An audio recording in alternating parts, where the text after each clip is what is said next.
একটি long video upload করলে অনেকগুলো ভিডিও পোস্ট হয়। এটা কেন হয়? আসসালামু আলাইকুম রহমতুল্লাহ। হ্যালো ফ্রেন্ডস, অনেকেই বুঝতে পেরেছেন যে একটি লং ভিডিও কিভাবে আপলোড করলে একটি ভিডিওই পোস্ট হবে, কিন্তু অনেকেই বুঝতে পারেন না যে একটি লং ভিডিওর আপলোড করার সময় একটি অপশন অফ করে দিতে হয়। যদি অফ না করে দেন তাহলে আপনি যে লং ভিডিওটা আপলোড করলেন সেটা ছোট ছোট রিলসে পরিণত হবে। চলুন আমরা একটু বাস্তবে দেখে নেই। এই যে আমি আমার টেকনোলজি সুরাই টেকনোলজি পেজে চলে এসেছি। এখানে হোয়াটস অন ইওর মাইন্ড আছে। হোয়াটস অন ইওর মাইন্ডে আমি ক্লিক করলাম। আমি একটা বড় ভিডিও আপলোড করব। তারপর দেখতে পাচ্ছেন ফটো ভিডিওতে ক্লিক করলাম। এরপর এখান থেকে আমি একটা ভিডিও নিয়ে নেব আপনাদের দেখানোর জন্য। এই যে এক ক্লিকে সমাধান করুন। এই 4 মিনিট 23 সেকেন্ডের একটা ভিডিও নিলাম। তারপর say something about this video, এখানে টাইটেল এবং হ্যাশট্যাগ দিয়ে দেবো। পোস্ট আমি সরাসরি করে দেখাবো। এই যে উপরে দেখতে পাচ্ছেন নেক্সট অপশনে ক্লিক করে দিলাম। এটা কিন্তু একটা বড় ভিডিও। তারপরে অ্যাড টাইটেলে আমি কপি করে রেখেছি, সেটা দিয়ে দিলাম। অ্যাড টাইটেলে দিতে হবে। এরপর অ্যাডে পোল অপশন থাক, লোকেশনটা দিয়ে দিলাম ঢাকা বাংলাদেশ। লোকেশন দেওয়া হয়ে গেল। অ্যাড এআই লেভেল, এটা যেহেতু আমার নিজস্ব ভিডিও তাই এটা আমি অফই রাখবো। এরপর দেখতে পাচ্ছেন বুস্ট পোস্ট, এটাও অফ থাকবে। এই যে এখানে দেখতে পাচ্ছেন create playlist from your video. আপনারা যখন ভিডিও আপলোড করবেন এটা অন রাখা যাবে না, এটা অফ করে দিতে হবে।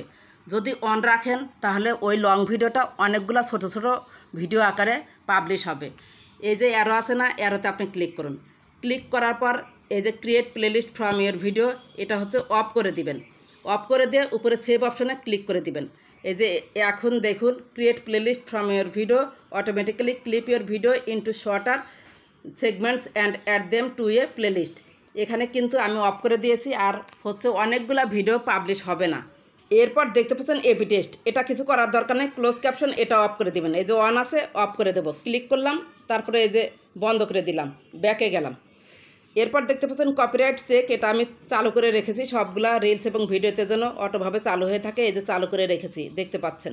যদি এভাবে বন্ধ করে দিই তাহলে আর কপিরাইট চেক হবে না, আমার ভিডিওতে কোনো ইস্যু আছে নাকি, সেজন্য আমি এটা চালু করে রেখেছি।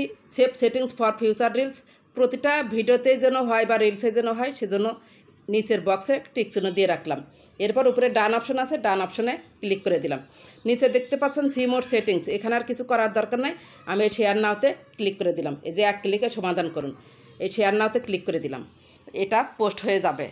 এই যে এখানে দেখতে পাচ্ছেন ভিডিওটা কিন্তু পাবলিশ হয়েছে এবং একটা ভিডিও হিসেবেই পাবলিশ হয়েছে। এই যে দেখুন নিচে কিন্তু অন্য post, content monetization eligibility criteria, আর এখানে we did not restore your post, এইমাত্র যে আমি আপলোড করলাম।